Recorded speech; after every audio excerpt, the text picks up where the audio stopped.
Welcome to my politics series. Today, I would like to discuss my thoughts on nativism, because the Odinists are starting to push for nativist policies again, along with everybody else and their grandmother for some reason, so I might as well jump on the bandwagon.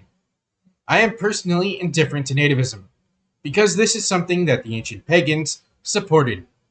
The ancient Greeks and ancient Romans supported nativist policies, so I can't be fully against it. It's baked into Western paganism. America has embraced nativist policies over the course of its history. The same could be said for most of Europe and Japan.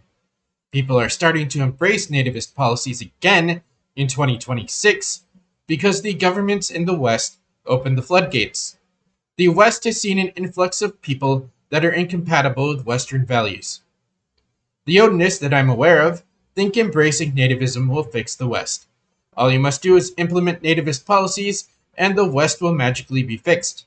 It sounds great on paper, but I do not think nativism will fix the West. Why? Because pagans in the West don't have any power. Realistically, it will be Christian fundamentalists and Christian nationalists that create the nativist policies. And these people would have no problem excluding pagans in their nativist policies. The Christians in my state have been trying for years to make it impossible for non-Christians to work in the government. They haven't succeeded, but it will only take a crack in the system to make this a reality. These people would happily put themselves above everybody else.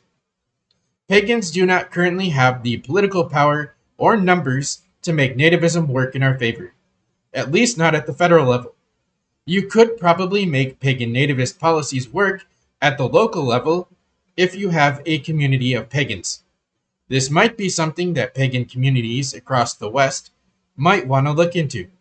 But how about we try something different?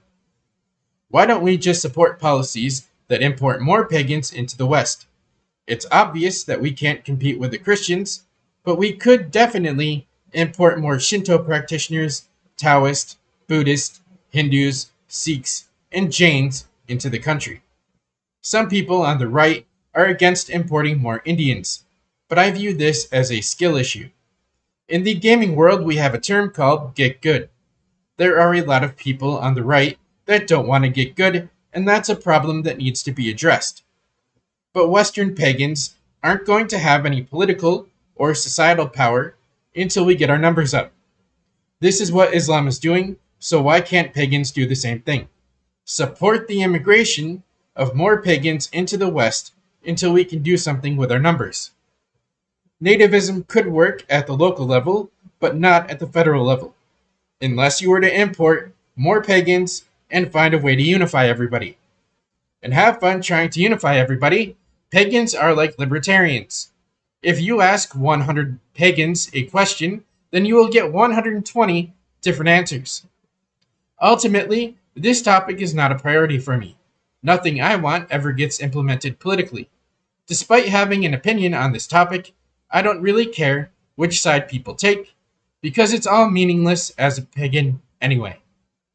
Sometimes I think pagans were just meant to be in smaller communities.